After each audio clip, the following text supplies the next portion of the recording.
একজন হচ্ছেন গিয়ে পৃথিবী বিখ্যাত নাট্যকার শেক্সপিয়ার। তিনি তার ওথেলো বলে একটা নাটক লিখেছিলেন।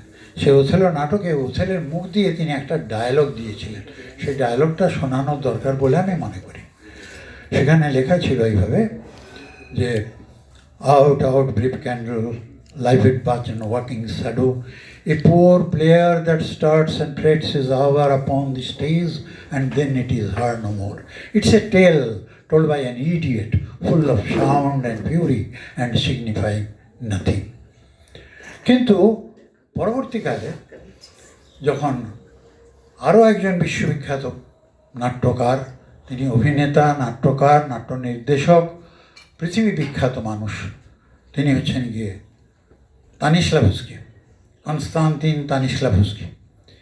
তিনি নাটক নিয়ে, তিনি বাস্তববাদী নাট্যকার ছিলেন, প্রকৃতিবাদী নাট্যকার নয়, বাস্তববাদী নাট্যকার ছিলেন। তিনি একটা শিক্ষা দিয়ে গেছেন আমাদের, যেটা প্রত্যেকটি অভিনেতা অভিনেত্রীর মনে ওই গীতা বাইবেলের মতো মানে ধরে রাখার জিনিস। একটি ডায়ালগ, একটি কথা, সেটা ছিল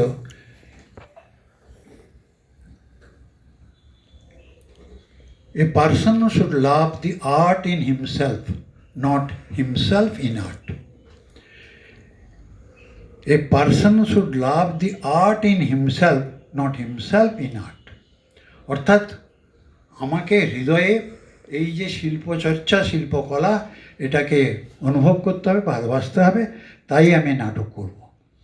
but not himself in art, নিজের প্রতিষ্ঠার জন্য নয়, নিজেকে দেখানোর জন্য, নিজের হাততালি পাওয়ার জন্য আমি করে যাব। আমার যে অ্যাক্টাররা রয়েছে তারা যা পারে করুক, আমি কিন্তু হাততালি নিয়ে বেরিয়ে যাব।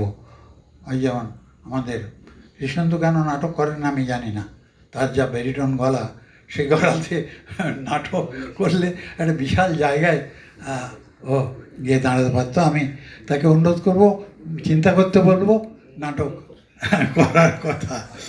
যাই হোক, তো সে মানে নিজেকে প্রতিষ্ঠা নয়, শিল্পের প্রতিষ্ঠা, শিল্পের প্রতিষ্ঠা করতে হবে।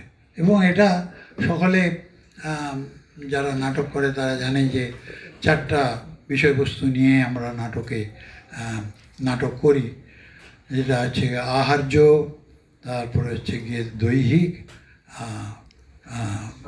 সাত্ত্বিক আর বাচিক, এই 4টে।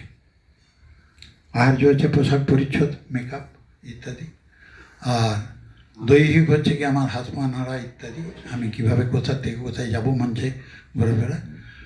আর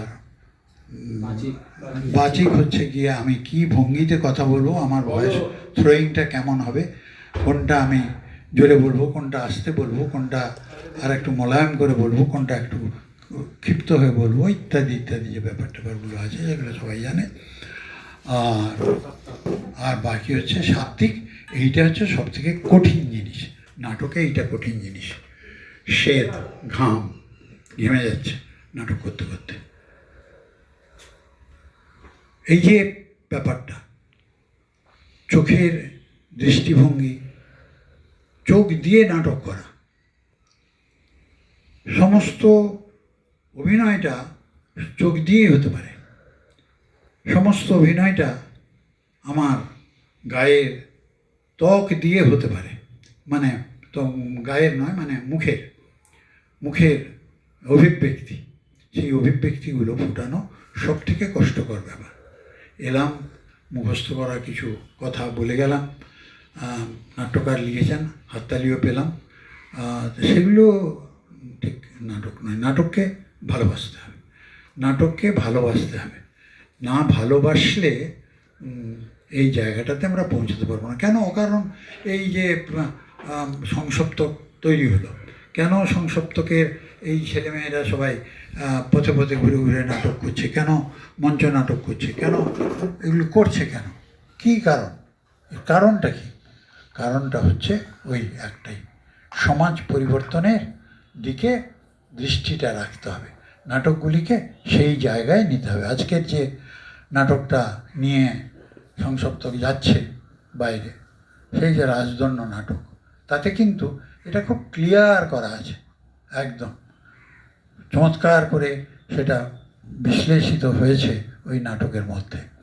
অতএব নাটককে ওই স্তানিস্লাভস্কির কথা, ফ্রম হিমসেলফ, এই নাটককে ভালোবাসতে হবে, নট হিমসেলফ ইন আর্ট। আর যাদের যে সমস্ত মহান নাট্যকারদের কথা কৃষ্ণ বললেন আর কি, তার মধ্যে দুজনের কথা আমি বলতে পারি যাদের সঙ্গে আমার বা আমার পরিবারের একটা যোগ ছিল। আমি প্রথমে বলবো শিশির ভাদুড়ির সঙ্গে। আমার বাবা শিশির ভাদুড়ির সঙ্গে দীর্ঘদিন অভিনয় করেছেন। তখন এখন যেটা স্টার থিয়েটার, সেই স্টার থিয়েটারের তখন নাম ছিল নবনাট্য মন্দির।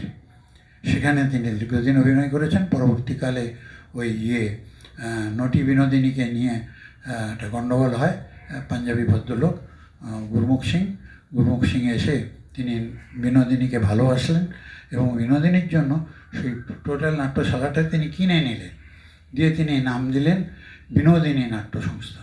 কেউ মানল না, বলে না, কারণ উনি রেড লাইট এরিয়ার থেকে এসেছিলেন, স্বাভাবিকভাবে তার নামে নাটক হবে, তখনকার সমাজ ব্যবস্থা এটা মেনে নেয়নি।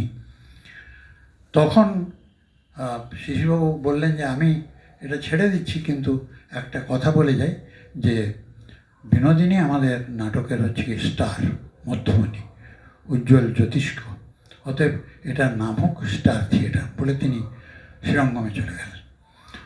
এই আর দ্বিতীয় উৎপল দত্তের কথা, উৎপল দত্তের সঙ্গে আমি নিজে অভিনয় করেছি একটি নাটকে, আর তার সঙ্গে অনেকগুলি ওয়ার্কশপ করেছি। ব্যক্তিগতভাবে তার সঙ্গে আমার একটা ভালো রিলেশন ছিল। স্বাভাবিকভাবে এই দুজনের কথা বলে আমি গর্ব অনুভব করছি আজকের এই বিশ্ব নাট্য দিবসে, কারণ এরা হচ্ছেন যে চিরকাল আমাদের কাছে প্রণম্য।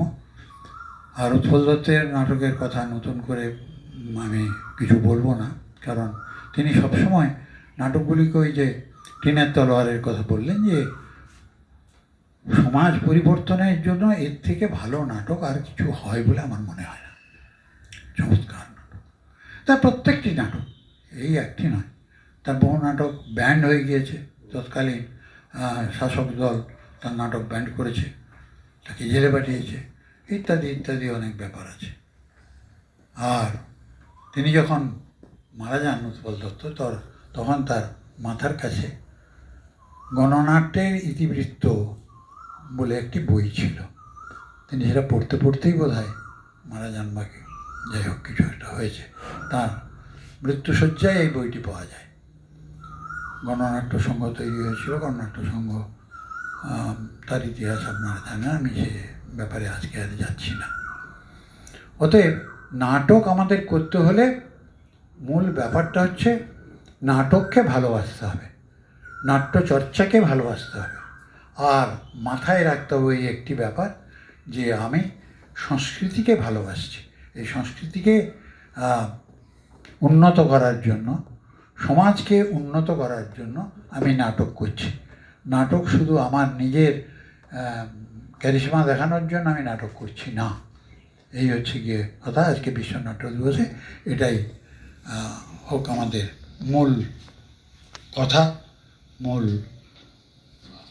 মানে বাণী, যেটা আমরা মনে মনে জপতে থাকবো আর নাটকের উন্নতির কথা চিন্তা করব। নমস্কার।